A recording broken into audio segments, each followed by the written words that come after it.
ಕನ್ನಡ ಜಿಲ್ಲೆಯ ಕಾರವಾರ ನಗರದಲ್ಲಿ ನಿನ್ನೆ 24 ಗಂಟೆಗಳ ನಿರಂತರ ಮಳೆಯಿಂದಾಗಿ ಕಾರವಾರ ನಗರದಾದ್ಯಂತ ಪ್ರವಾಹನೇ ಸೃಷ್ಟಿಯಾಗಿದೆ ಅಂತ ಹೇಳಬಹುದಾಗಿದೆ. ಈಗಿನ ದೃಶ್ಯದಲ್ಲಿ ನೋಡಬಹುದು, ಇದು ಕಾರವಾರ ನಗರದಲ್ಲಿರುವಂತಹ ಕಾರವಾರ ಮತ್ತು ಹುಬ್ಬುವಾಡೆಗೆ ಹೋಗುವಂಥ ಮುಖ್ಯ ರಸ್ತೆ. ಈ ಮುಖ್ಯ ರಸ್ತೆಯಲ್ಲಿ ಇವತ್ತು ಪ್ರವಾಹದಂತೆ ನೀರು ಬಂದಿದೆ.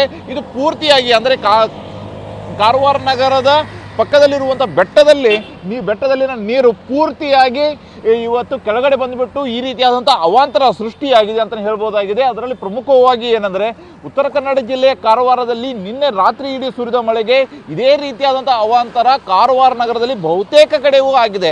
ಯಾಕಂದರೆ ಎಲ್ಲೆಲ್ಲಿ ತಗ್ಗು ಪ್ರದೇಶವಿದೆ ಅಲ್ಲೆಲ್ಲಿ ಎಲ್ಲವೂ ಕಡೆಗೂ ಇದೇ ರೀತಿಯಾದ ಪರಿಸ್ಥಿತಿ ಉಂಟಾಗಿದೆ. ಹಾಗಾಗಿ ಬೆಳ್ಳಂಬೆಳಿಗ್ಗೆ ವಾಹನ ಸವಾರರು ಪರದಾಡುವಂಥ ಪರಿಸ್ಥಿತಿ ಉಂಟಾಗಿದ್ದರೆ, ಇನ್ನೊಂದು ಕಡೆಗೆ ತಗ್ಗು ಪ್ರದೇಶದಲ್ಲಿರುವಂಥ ಮನೆಗಳಿಗೂ ಸಹಿತ ನೀರು ನುಗ್ಗಿದೆ.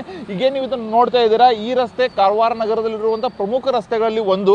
ಅದರ ಜೊತೆಗೆ ಕಾರವಾರದಿಂದ ಕೈಗಾಗೆ ಹೋಗೋದಾಗಿರಲಿ, ಕಾರವಾರ ಬಸ್ ನಿಲ್ದಾಣದಿಂದ ಕಾರವಾರ ರೈಲ್ವೆ ನಿಲ್ದಾಣಕ್ಕೆ ಹೋಗೋದಾಗಿರಲಿ, ಇದೇ ರಸ್ತೆಯ ಮೂಲಕ ಹೋಗಬೇಕಾಗುತ್ತೆ. ಆ ಹಿನ್ನೆಲೆಯಲ್ಲಿ ಬಹಳಷ್ಟು ಜನ ಆಟೋ ಸವಾರರು ಸಹಿತ ಬಹಳಷ್ಟು ಆತಂಕದಲ್ಲಿಯೇ ವಾಹನಗಳನ್ನು ಸವಾರಣೆ ಮಾಡ್ತಾ ಇದ್ದಾರೆ.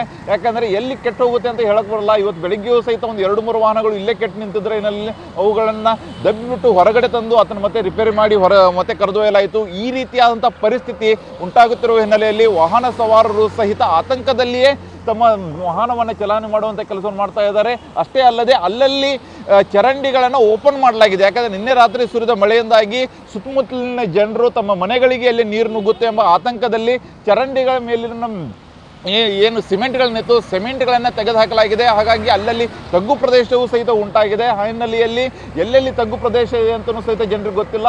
ಆದರೆ ಕೆಲವರು ಆತಂಕದಲ್ಲಿಯೇ ವಾಹನ ಸವಾರಣೆ ಮಾಡ್ತಾ ಇದ್ದಾರೆ, ಇನ್ನು ಕೆಲವರು ರಸ್ತೆ ಇದೆ ಅಂತ ಹಾಗಾಗಿ ಸ್ಪೀಡಲ್ಲಿಯೂ ಸಹಿತ ವಾಹನ ಸವಾರಣೆ ಮಾಡ್ತಾ ಇದ್ದಾರೆ. ಆದರೆ ಇವತ್ತು ಏನು ಉತ್ತರ ಕನ್ನಡ ಜಿಲ್ಲೆಯ ಕಾರವಾರ ನಗರದಲ್ಲಿ ಕೇವಲ 24 ಗಂಟೆಗಳ ಸುರಿದ ಮಳೆಗೆ ಕಾರವಾರ ನಗರದ ಬಹುತೇಕ ಕಡೆಗೆ ಇದೇ ರೀತಿಯಾದಂಥ ಪರಿಸ್ಥಿತಿ ಉಂಟಾಗಿದೆ.